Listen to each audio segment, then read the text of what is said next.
Oi, oi, bem-vindo, bem-vinda. Mais um programa aqui no Mulher e Vida. Lembrando que estamos no YouTube. Se você não se inscreveu no canal, por favor, se inscreva, ative o sininho das notificações, compartilhe este conteúdo para que mais pessoas tenham acesso. Hoje é um assunto de mulher para mulher, um assunto muito importante. Vamos tratar da questão da sexualidade feminina. Hoje vamos falar de orgasmo. E aí a gente tem uma pesquisa realizada pela USP, Universidade de São Paulo, que relata que 55% das mulheres do Brasil não atingem o orgasmo. E aí tem outro dado que 12% das mulheres relatam um comprometimento na qualidade de vida devido a problemas sexuais. Para falar deste assunto tão sério e tão feminino, eu vou receber hoje no Mulher e Vida a ginecologista, a doutora Luísa Amaral, para a gente falar deste assunto importantíssimo de uma maneira super profissional e de mulher para mulher. Doutora Luísa, obrigada, estou muito feliz com a sua participação, com esse tema tão importante e ainda cheio de tabu. Queria começar falando que eu fiz no nosso Instagram uma caixinha de perguntas. Uma pergunta simples. Se você já teve orgasmo? Duas pessoas, de 1.000 e poucas pessoas, duas pessoas responderam. E depois eu recebi no direct: ai, Ju, não vou responder, tenho vergonha. Ainda temos vergonha de falar deste assunto. Que Uhum. loucura! 2023. Pois É é, um tabu ainda. a questão da sexualidade feminina é um tabu, né? E isso torna conversar sobre o assunto um tabu mesmo no consultório da ginecologista, né? A mulher, cerca de 40% das mulheres vão ter algum problema de disfunção sexual ao longo das suas vidas, sendo que 12% vão dizer que aquilo afeta não só a qualidade de vida, como a maneira como ela se relaciona e comprometimentos altos, né, da sua vida e da sua funcionalidade. Então, a primeira coisa é que a gente tem que começar a falar mais sobre isso, né? O ginecologista, eu sou formada na USP Ribeirão Preto, e lá a gente já tinha, né, na nossa formação, um ambulatório só de sexualidade humana, né? E a gente está habilitado a conversar sobre o assunto e a entender como que a gente pode ajudar aquela mulher, né? De uma maneira muito didática e para a gente conseguir, talvez, identificar os problemas, que às vezes os problemas sexuais a mulher não consegue nem identificar qual ponto que ela sente essa dificuldade, né? Então, de uma forma didática, a medicina dividiu a sexualidade, o ciclo sexual, em 4 partes, né? Que é o desejo. Eu sinto vontade, né? Vi uma cena, senti vontade. Excitação, que é eu sinto a fisiologia do desejo dentro do meu corpo. É uma taquicardia, é o umedecimento das roupas íntimas, né? O impulso, né? A excitação. O orgasmo, que é uma descarga, né? São contrações involuntárias de diversos músculos do corpo, principalmente da musculatura genital, né? Umedecimento e uma sensação de bem-estar que acompanha o momento, né?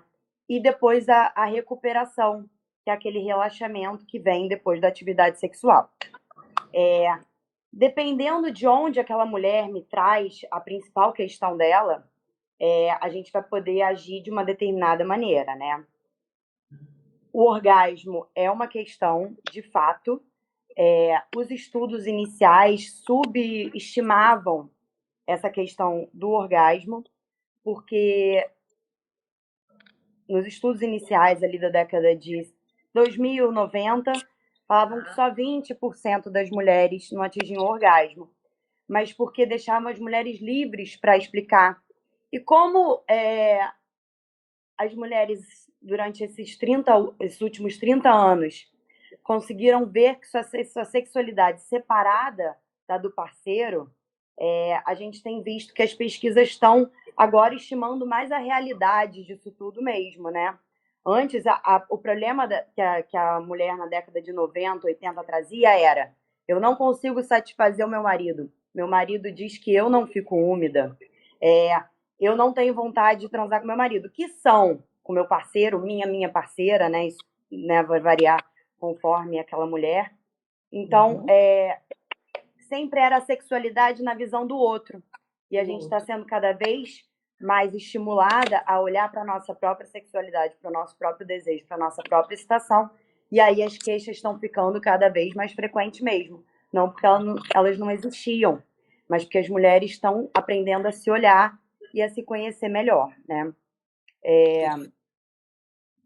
O Dessas questões. autoconhecimento, né? Estamos chegando nessa questão, né, da mulher se conhecer, sentir, entender um pouco mais dela. Exatamente. E como o ato sexual ele pode ser individual através da masturbação, né? Mas ele é também um momento de conexão com a parceria, né? Com o parceiro, a parceira. É muito importante que através da conversa a gente entenda o que é uma queixa daquela mulher, o que é uma queixa do parceiro, e através da conversa também alinhar quais são as expectativas da mulher quanto àquele tratamento, quanto ao que está sendo proposto, para a gente conseguir propor um tratamento que vai trazer o resultado eficaz para ela, né? Para as expectativas dela. Sim, e então, quando a gente fala... Desculpa eu interromper, mas quando a gente fala nisso, a gente pensa em fatores externos e também clínico, né? Sim. Então, na conversa com o ginecologista, né, com a ginecologista, a gente consegue entender, primeiro, qual que é o real problema daquela mulher. A gente divide em qual fase ela realmente está com uma questão, né? A maior parte das mulheres hoje em dia no consultório vem mais com a questão do desejo hipoativo, né? Existe a questão do orgasmo, existe, mas muitas vezes vem a questão, eu não estou conseguindo chegar ao orgasmo. E quando a gente vai ver o desejo também está baixo, a excitação não está conseguindo ter a resposta corporal. E aí, óbvio, através de uma consulta, né, de perguntar quais são os hábitos, quais são os usos de medicação daquela mulher, como está o estado geral da saúde mental daquela mulher. A gente sabe que pessoas que têm depressão, transtorno obsessivo, transtorno de ansiedade, que está tão comum, né, nessa vida de altas demandas e invasões à nossa privacidade, né, e tudo, a gente sabe que todos esses transtornos psiquiátricos, né, psicológicos, podem ter uma influência não só na questão do desejo, mas também, e de uma maneira bem importante, na questão do orgasmo. O orgasmo é uma liberação, é uma orquestra bioquímica cerebral, né? Com liberações de endorfinas, dopamina. Então, essas questões psiquiátricas, como a depressão, como os transtornos obsessivos compulsivos, tudo isso influencia na bioquímica cerebral e pode levar a uma dificuldade importante de alcançar o orgasmo. E aí a conclusão é: então vamos dar um remédio para fazer orgasmos nessa mulher, né? Mas não é tão simples assim. A gente sabe que o tratamento da questão de base, através de psicoterapia, através de tratamento psiquiátrico, muitas vezes com medicação, pode ajudar essa mulher a alcançar o orgasmo, apesar de não ser o objetivo principal daquele tratamento, né? Mas tratando as condições de base, das alterações bioquímicas cerebrais, a gente também pode ajudar essa mulher a se reencontrar, né? Uma coisa muito importante também, mas que não é para ninguém parar antidepressivo por causa disso, né? Tem alguns antidepressivos, como os inibidores da recaptação da serotonina, os inibidores seletivos, que é a venlafaxina, sertralina, tudo isso pode agir a nível central, causando a anorgasmia. Então, a gente tem que ter uma anamnese muito bem estruturada, e traçar planos terapêuticos. Não é para ser nada de um dia para o outro. Então vou parar meu antidepressivo. Não, a gente tem que conversar com o psiquiatra, ver se precisa, se pode mudar para um outro naquele momento e tratar as questões de base, né? A questão do orgasmo, a gente trata muito bem com a questão de psicoterapia, de autoconhecimento, de estímulos táteis, né? De estímulos sensoriais, seja genital, seja de órgãos erógenos, né? Seja mama, pescoço, tudo isso podem levar aquela mulher também a alcançar um orgasmo, tá? Não só esse estímulo genital. Mas, então, bom, é isso, Tá, e a inicialmente. pergunta que eu faço dessa mulher que se queixa no consultório, essa mulher ela já está casada há muito tempo, ela é nova. Quem é essa mulher com essa queixa hoje tão mais profunda? Geralmente, a mulher que chega com nova, casamento, né, um relacionamento médio a longo, é aquela mulher que fala: eu tinha muito tesão no meu parceiro, eu queria transar o tempo todo, apaixonada, e hoje em dia eu não tô querendo mais transar, ele não tá entendendo, eu não sinto vontade mais de transar, isso me faz muita falta, né? Então a gente sabe que relacionamentos longos estão relacionados a uma queda do desejo. Então, os desejos hipoativos em relacionamentos prolongados, eles acontecem, é quase que a história natural de todo relacionamento prolongado. Mas a gente tem dois outros tipos de desejo. O desejo daquele relacionamento inicial é o desejo espontâneo. É o desejo que vem sem você trabalhar nada dele. Ele vem para você e você não sabe nem por que ele aconteceu. Então, existe esse desejo, mas a gente tem que descobrir as outras formas de desejo, né? Que são o desejo estimulado, e esse é o que acontece, tem acabado acontecendo muito nos relacionamentos, tipo, não queria, mas ele começou a fazer um carinho, ela começou a fazer um carinho, e aí eu embarquei naquilo.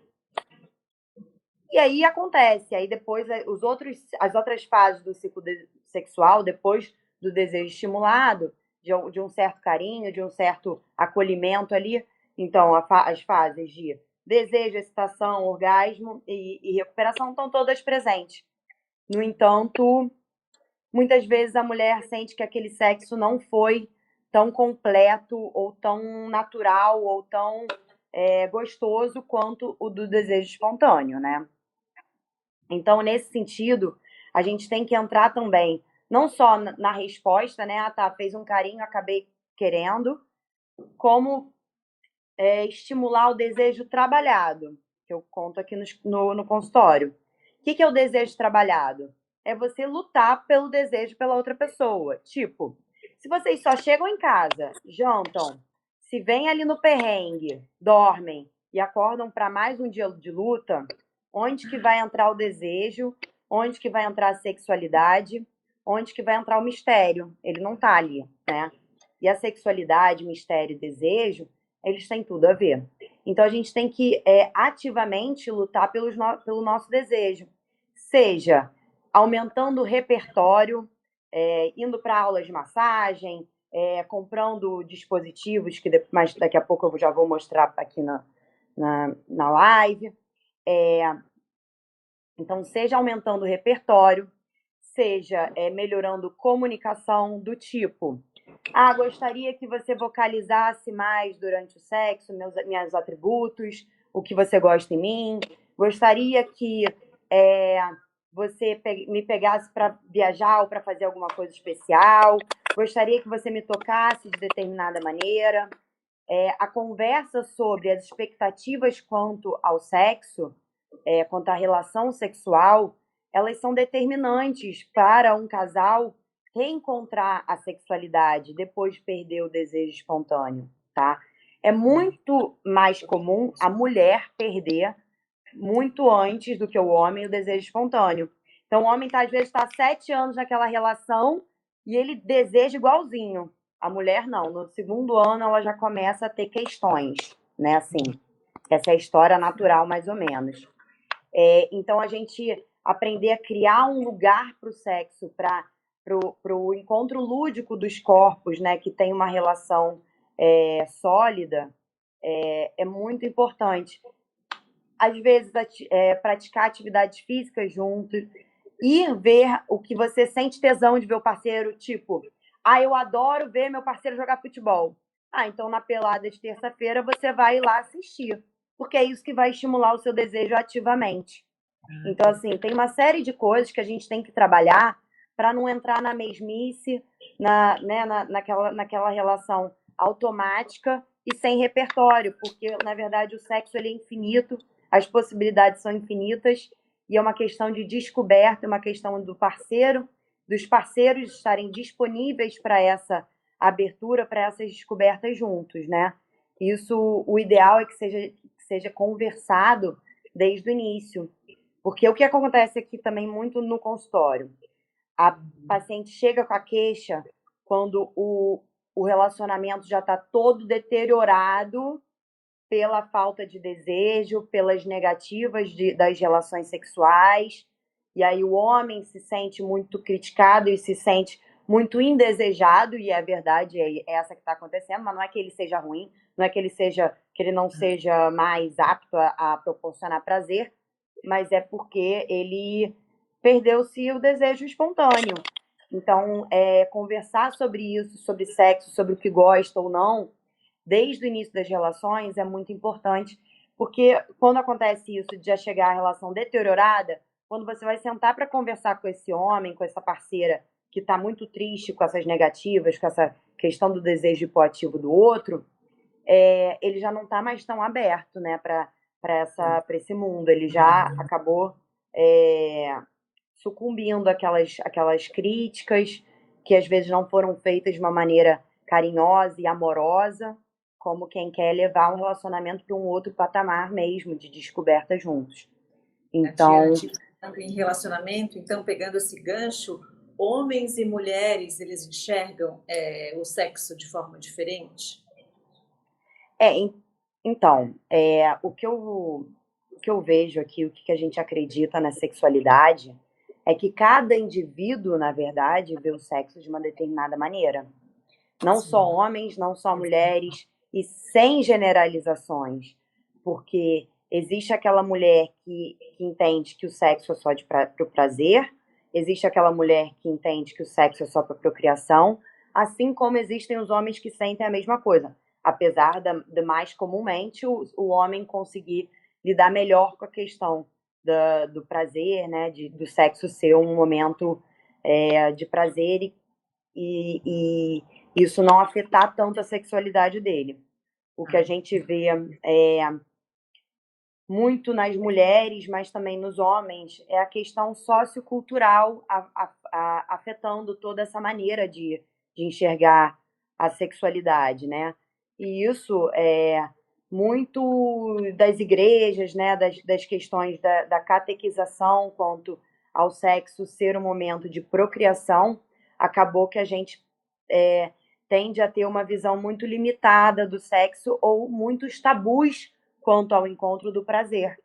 Então, assim, se o sexo é para procriação, eu nem devo sentir orgasmo. Para que eu vou sentir orgasmo se é só para procriação? Então, assim, dependendo do ambiente sociocultural e da educação e dos valores daquela pessoa, a maneira de enxergar o sexo e as queixas que ela vai me trazer quanto ao sexo são infinitas, né? A gente sabe que essa visão mais puritana do sexo, né? Quanto ao sexo ser algo errado, quanto o sexo ser pecado, quanto quem encontra prazer no sexo está, de alguma forma, colocando o seu nome para a eternidade no lugar de punição. A gente sabe que isso pode influenciar muito, não só na questão do orgasmo, mas principalmente na questão do orgasmo, como a questão de desejo, excitação. Então, a gente trabalhar isso em consultório e muitas vezes em comunhão com uma terapia, com a terapeuta de casal, então terapeuta individual, terapeuta de casal, e a terapeuta sexual, que é uma pessoa especializada, né, em desfazer tabus sobre o sexo, em comunhão com aquele casal, entender onde que eles podem achar uma visão em comum do sexo, porque às vezes aquele casal pode achar que não podemos transar quando queremos, temos que transar no seu período fértil. Tudo bem, mas então pode ser legal nesse período fértil? Pode ser com orgasmo nesse período fértil? Os valores das pessoas são extremamente variáveis, né? Então, para cada pessoa que senta aqui, vai ter uma saúde, vai ter um bem-estar, vai ter algo que a gente vai ter que achar em comum. É claro que certas visões vão ter que ser quebradas para realmente encontrar um novo padrão, mas não tem que sair da igreja, não tem nada disso também para conseguir achar prazer, né? Não é por aí. Sim, É achar o lugar em comum mesmo. essa mulher não consegue nem ter uma intimidade, né? Então essa conversa não deve existir, né? Entre o casal, enfim, onde dificulta mesmo. E essa mulher também não sabe nem se já sentiu algum orgasmo. E aí vem a pergunta: como que eu sei que eu tive um orgasmo? Essa pergunta, você é muito. Bom, a gente pode ver pelas sensações corporais, né? A questão das contrações perineais involuntárias, da lubrificação exacerbada, assim, aumentada, bem aumentada, da sensação de bem-estar e até um estado um pouco meditativo, né? Mesmo que dure segundos, mas pode durar minutos, né? De um esvaziamento mental, que é por essa orquestra cerebral mesmo, de dopamina e endorfina, que cria uma sensação muito grande de bem-estar. E é aquela coisa assim, como é que você sabe se uma pessoa está apaixonada? Você sabe quando você está apaixonada, né? A Toda obsessão, mulher. Então, assim, se você tem a dúvida se você teve um orgasmo, talvez você não tenha tido um orgasmo ainda. Porque é uma sensação muito nítida, né? A gente pode avaliar por essas questões corporais, mas ela é muito nítida. E aqui a mesma frase eu uso quando as pacientes estão com medo, me ligam, que eu sou obstetra também, né? Me ligam, eu estou em trabalho de parto, aí eu falo, se você está na dúvida se você está em trabalho de parto, muito provavelmente você não está em trabalho de parto. Porque ele é uma tempestade, né? Como o orgasmo, ele é uma coisa nítida para quem está vivenciando ele, né? Então, se você está na dúvida, muito provavelmente você pode ter chegado perto de uma grande excitação, mas ainda não do orgasmo em si. E aí tem aquela questão da mulher que finge, né? E aí, por que essa mulher finge? Já que é uma sensação tão boa e que não deveria buscar isso, né? Para ela. Eu acho que a gente tem que, como mulheres, ter um grande comprometimento em não fingir. Porque o fingir, na verdade, é para acabar, né? Ela está fingindo para que aquela relação acabe e ela consiga fazer as coisas que ela realmente está na cabeça dela para fazer. Ah, não, tem que lavar a louça, tem que arrumar meu closet, tem que fazer as coisas tem que cuidar do meu filho. Então, assim, ela está fingindo para acabar, né? Com aquela relação, o homem ou a outra parceira achar que aquilo que já deu o prazer que precisava, que já tudo se resolveu, e aí ela escapa rapidamente daquela relação sexual que provavelmente ela nem estava muito engajada em entrar, não. Ela entrou muito pelo outro. Então, o fingimento é muito pelo outro. E eu acho que ele só prejudica as relações. Porque, na verdade, você não está estimulando o outro a encontrar as suas verdades, né? A encontrar a sua sensação de prazer, como te agradar. Então, ele está prejudicando todo mundo. Está prejudicando o outro porque você não ensina o outro como te tocar. Está prejudicando você porque você não teve a sensação boa de bem-estar e que faz bem para toda a nossa fisiologia, né? Faz bem para a questão mental, com a liberação de endorfinas, deixando a mulher realmente mais bem disposta e com uma saúde mental melhor. Com a questão corporal, no sentido dos benefícios da relação sexual para a nossa fisiologia, para o nosso corpo, para o nosso bem-estar. Então, assim, e você não está ajudando ninguém, porque na relação isso só vai se tornar cada vez mais frequente a ponto que a gente está começando a sempre fingir, né? Então, eu acho que, de uma maneira bem honesta, a gente tem que começar a comunicar sexo para o outro. Tipo, eu te amo, eu te adoro. Nesse momento, eu não tenho cabeça para entrar nessa relação sexual nesse momento. Me deixa resolver essas coisas e daqui a pouco a gente vai ter 30 minutinhos só pra gente. Muito melhor do que entrar para satisfazer o outro, para não ter essa conversa e aí você só se embola, né? Você só piora tudo. E é muito comum, realmente, as mulheres fingirem. E eu acho que isso não serve para nada, né? Serve só para prejudicar a relação. Perfeito. E aí algumas mulheres também acham que somente os homens podem dar prazer, né? Isso não é É, verdade. essa é uma outra questão, né? E tem muitas mulheres, assim, eu tenho 35 anos, e tem muitas mulheres que mesmo hoje falam, eu só alcanço o orgasmo com um parceiro. E eu acho isso bem perigoso, tá? Porque se você perder esse parceiro, como é que você vai alcançar essa situação, esse nível de bem-estar? E a questão sexual, a sexualidade, ela é fisiológica, ela vai vir. Então, se você acha que você precisa sempre de um outro para te dar prazer, você sempre vai se engajar em relações que talvez não sejam tão benéficas e tão é, estruturadas a ponto de você querer se engajar nelas, mas você só tá indo ali pela questão sexual, sabe? Então, assim, é, então o homem não dá prazer para ninguém, né? Ele pode me ajudar a alcançar o meu prazer, né? O orgasmo é meu, não é de ninguém. Não é ele que está me dando. Ele me deu carinhos, eu recebi o estímulo e o orgasmo veio através de mim e para mim. Então, assim, eu acho que ter essa visão do orgasmo, do prazer sexual, como uma experiência extremamente individual, apesar de fazer parte da saúde sexual de um casal, é muito importante, até para a gente conseguir tirar culpados, sabe? Até para a gente conseguir estreitar, ó, até aqui é uma questão sua, daqui para cá é uma questão minha. Então, assim, porque você tira o peso do parceiro, do tipo, eu não consigo dar um orgasmo para ela, e bota também você para trabalhar. O que está acontecendo comigo que eu não estou conseguindo alcançar um orgasmo ou ter desejo?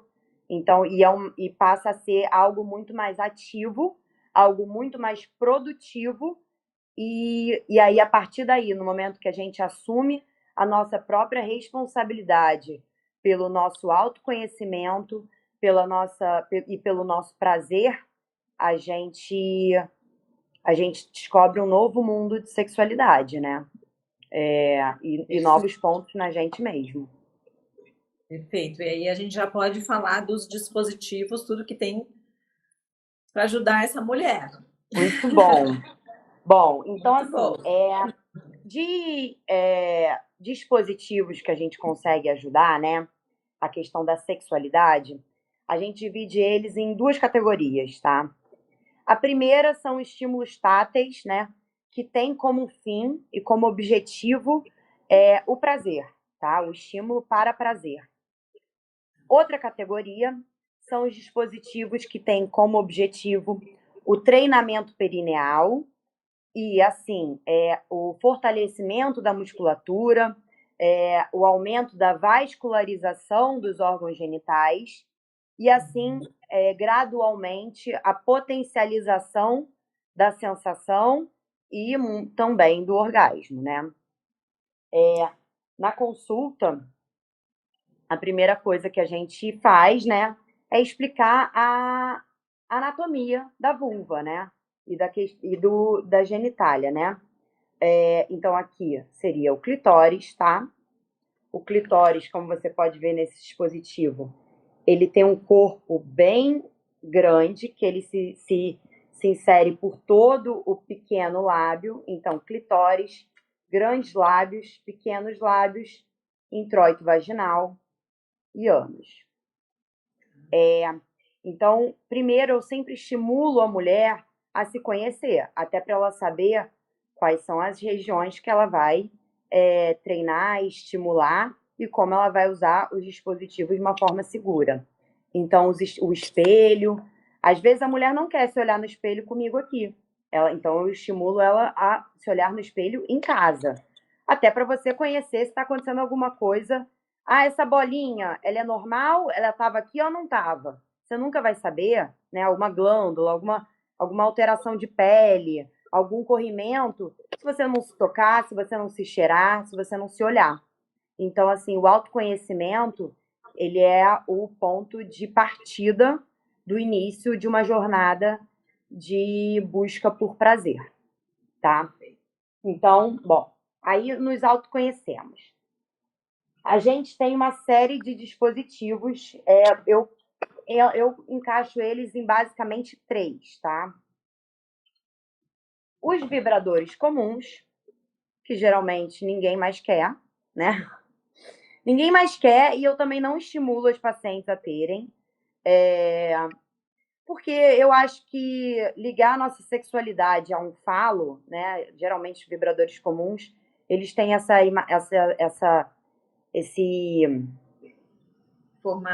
forma de pênis, né? Que eu acho que não faz sentido numa busca pelo prazer feminino, né? Então, assim, para mim não me pega, mas assim, deixa a paciente. Ah, não, adoro, acho ótimo, acho lindo, pênis, quero comprar um pênisão, e é assim que eu me encontro. Então tá bom, tá ótimo. Você vai na loja e você vê qual que é melhor para você, tá? Então, são o vibrador comum, né? Os bullets, que são, né, as novas, são as sensações do mercado, né? Os bullets, eles têm diversos formatos, né? Cabe na bolsa, tem muita gente que leva na mala de viagem, leva para todos os lugares que vai, né? Porque faz parte da nossa saúde sexual mesmo. Então, se a mulher está se sentindo vontade de usar o bullet 2 vezes por dia, tá tudo bem. Os bullets, né? Eles têm uma vibraçãozinha. Eu vou mostrar na água porque é algo tão sutil que não dá para perceber sem a água. Ele vibra na água. E aí ele vai ter várias intensidades, né? E aí a mulher vai ter que ir aos poucos entendendo qual que é a intensidade que ela gosta, e isso vai variando. Tem um dia que a pessoa pode gostar de uma intensidade mais forte, essa aqui que tem mais uma estrutura fálica, né? Então dá para ser inserido, aquele outro é só para estímulo tátil do clitóris ou de outras regiões erógenas que a paciente sentir. Então esse aqui é só uma vibraçãozinha. Esse aqui é baratinho, R$30 em qualquer sex shop também. Faz uma ondinha. Dá para ver a ondinha? Dá para ver. Uhum. E aí a outra categoria, que são muito bons também, e tem diversos formatos, que são os sugadores, né? Esse aqui é um sugador muito comum.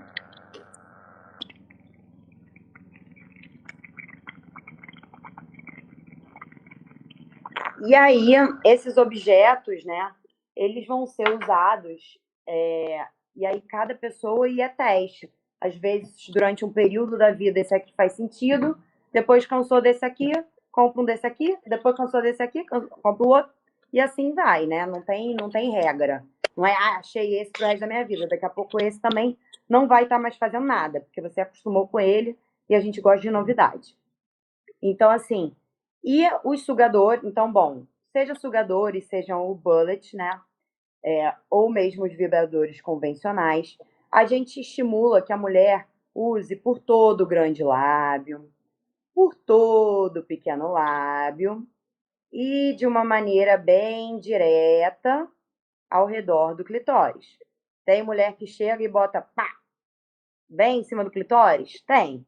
Mas isso pode machucar principalmente a mulher que não está acostumada ainda com esse tipo de sucção, com esse tipo de vibração ao redor. Então a gente sempre estimula assim, grandes lábios, pequenos lábios, introito, e aí sim começar a estimular diretamente o clitóris, se fizer sentido para aquela mulher. Muitas vezes, logo nos primeiros, ela já começa a sentir prazer e inclusive orgasmo, tá? Mas pode estimular o clitóris, claro, também, tá? Então isso, de uma maneira geral, a gente orienta que a mulher faça no momento que está sentindo algum desejo. Tipo, vi uma série, tô aqui nessa série, agora que tá na moda, todo mundo sex life, né? Todo mundo vendo. Ai, senti muito desejo. Aproveita! Sentiu muito desejo, você vai pegar o seu bullet, vai pegar o seu sugador, vai pegar o seu vibrador e você vai se experienciar dentro daquilo. Você não vai deixar aquele desejo morrer, porque você vai pegar a onda daquele desejo, entrar na excitação e conseguir se experienciar e achar novos pontos em você também. Lógico que isso também pode ser tudo usado com parceiro. Esse aqui é ótimo porque ele é bem fininho, né? Uhum. Com os parceiros. Esse aqui é muito grande para ser usado com parceiro, mas conheço paciente que já usou esse com parceiro. Os bullets são perfeitos para usar com parceiro também. E geralmente, como eles têm uma forma que não é fálica, sendo um parceiro masculino, né, do sexo masculino, eles geralmente não se sentem tão agredidos contra um outro pênis, né? Porque isso também tem outra. Para que um outro pênis nessa relação? Mas não é um pênis, é uma folha. Então, assim, isso também pode ajudar. E aí a gente entra. Isso aqui eu estimulo as mulheres a tentarem fazer 2, 3 vezes por semana, tá? Acho que mais do que isso. Tem mulher que vai fazer? Tem, fique livre para fazer. Mas se você está em busca do seu desejo, o ideal é que você se estimule, pelo menos nessa frequência, para você ter memória de como foi, e aí daqui a pouco você vai estar alcançando mais.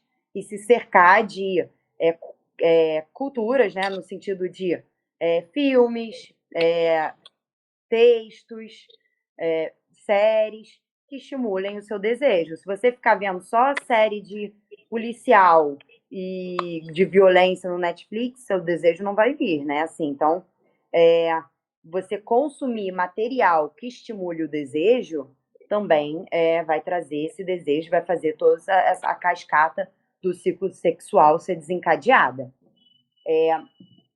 A outra categoria que eu queria mostrar e que eu acho que é essencial para a saúde da mulher, tá? Eu acho que toda mulher tem que estar fazendo isso, que são os exercícios perineais. Tem mulher que vai precisar ir numa fisioterapeuta para isso, porque não encontra muito bem a anatomia, né? Não se sente segura. E aí eu tenho que falar mais 2 coisas, mas daqui a pouco.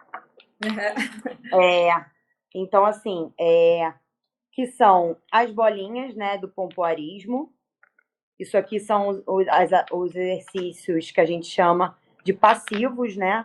A mulher introduz isso na vagina, no introito vaginal, e deixa lá 20 minutos todo dia. Daqui a pouco ela pode usar 20 minutos a cada 3 vezes por dia.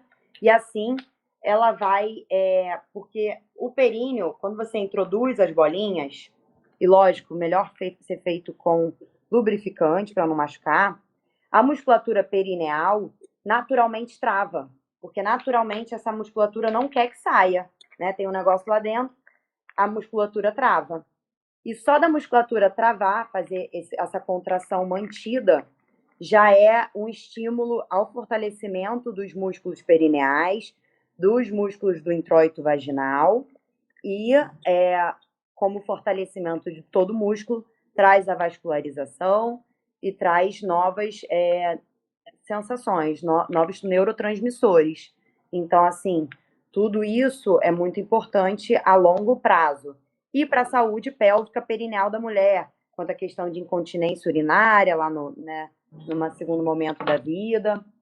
Então, a gente tem as bolinhas que tem diversos tamanhos, diversas quantidades. A gente tem os pesos de Kegel. Isso aqui é para a mulher que está com um pouco mais de fragilidade. Ambos são exercícios que são passivos. Você vai colocar e vai ficar lá algum tempo com ele, 20 minutinhos, estimulando a não saída dele. Os pesos, cada um tem um peso. Cada um é mais leve, depois mais pesado, e você vai passando do mais leve para o mais pesado, conforme a sua musculatura for ficando mais forte. E o treinamento de sucção e expulsão, que depois entra numa segunda fase desses treinamentos aqui. Tudo isso faz parte da saúde feminina. Eu preciso fazer tudo todo dia? Não, mas é importante você estar fazendo algum todo dia, mesmo que seja só o exercício de Kegel mental, né? Contrai, solta, contrai, solta, contrai, solta. Algumas vezes ao dia para vulva, para genitália, entender que ela está ali, né? Que ela está sendo mexida e que ela está sendo trabalhada.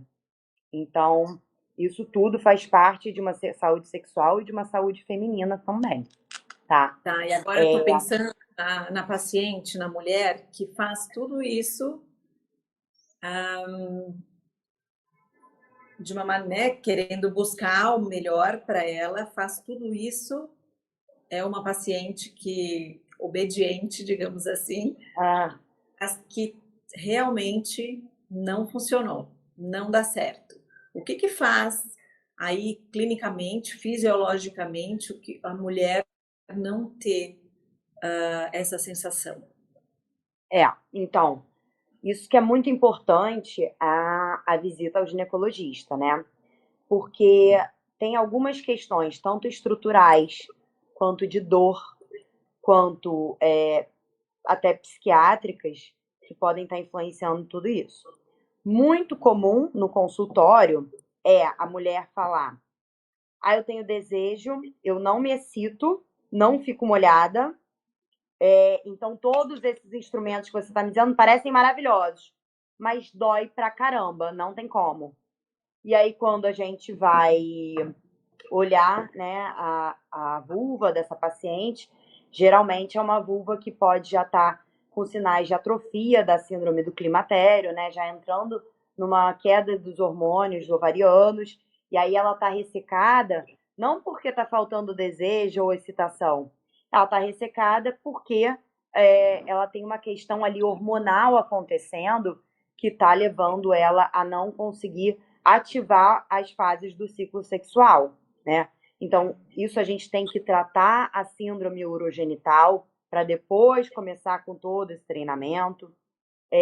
Outra coisa muito importante e que é muito comum, né? As dores vulvares, o vaginismo, né? As contrações exacerbadas e involuntárias da vulva, que muitas vezes, quando você vai conversar melhor com essa paciente, ela pode ser ou não, tá? Mas ela geralmente ela teve alguma questão de abuso, seja um abuso muito bem caracterizado como abuso, até um abuso que às vezes fica subentendido no sentido de uma relação que era consentida, mas que foi forçada, no sentido de, você é minha mulher, vamos ter aqui que tem que ser feito, e aí é consentida, mas nem, né, ela não tinha os estímulos internos para aquela relação, então acaba causando grandes contrações e que estão muito geralmente relacionadas a medo, a experiências passadas altamente traumáticas. Então, assim, uma mulher com uma questão sexual muito importante vai ter a sua condução de tratamento melhor em comunhão com muitos profissionais. Então, assim, eu tenho que ajudar essa mulher a tratar dessa relação traumática que ela teve, que causou dor. Eu, às vezes, lanço mão da fisioterapeuta pélvica, porque a fisioterapeuta pélvica ela é muito importante, ela identifica gatilhos de dor na musculatura perineal, ajuda a soltar essa musculatura para essa mulher voltar a ter prazer e todas aquelas questões de bem-estar que você conversa bastante com as mulheres, né? Como está a atividade física, como está o seu sono, como está seu nível de estresse. Então, assim, não estou tendo orgasmo, já tem 3 meses, porque aí você vai ver a empresa está falindo, tem muita coisa acontecendo, né?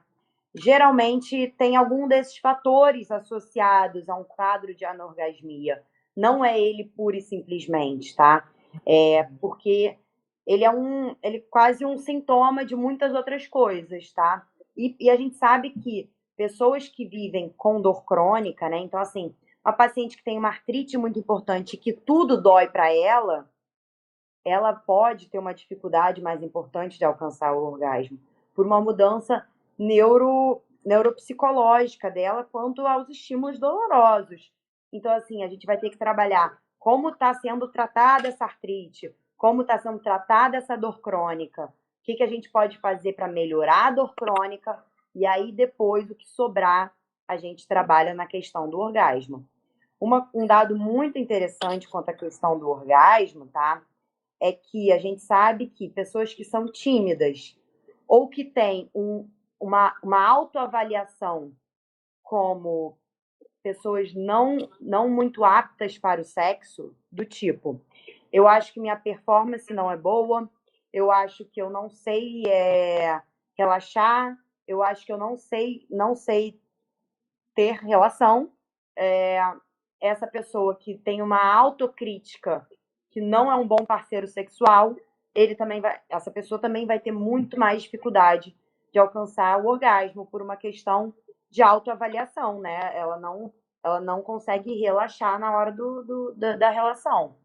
Então, muitas coisas a serem trabalhadas.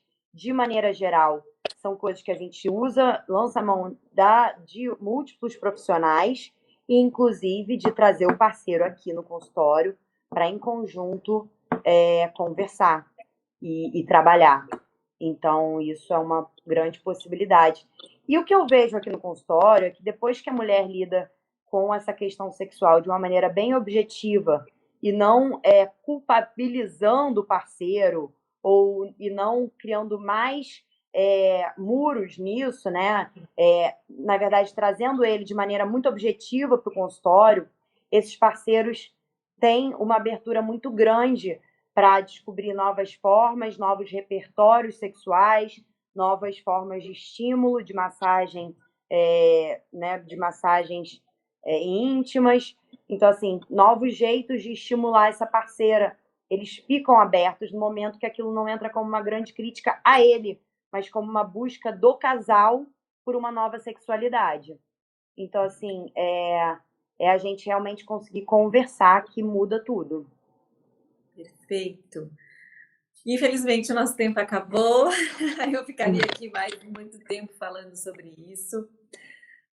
Doutora Luísa, eu queria te agradecer muito que a gente pôde falar desse assunto que ainda é um tabu, mas de uma forma tão profissional, tão leve, e que você, mulher que tem qualquer problema, qualquer dor, qualquer sentimento desse de trava, por favor, procure a sua ginecologista para a gente buscar isso, né? Qualidade de vida. Doutora Luísa, mais uma vez, obrigada. Muito obrigada, Juliana, adorei participar. Estou sempre disponível e você faz um grande trabalho empoderando todas as mulheres, então parabéns pelo seu trabalho, que você continue muito próspera nele. Que bom, obrigada. E agora você muito obrigada. Faz parte disso. Isso aí. Obrigada, um beijo. Obrigada. Um beijo.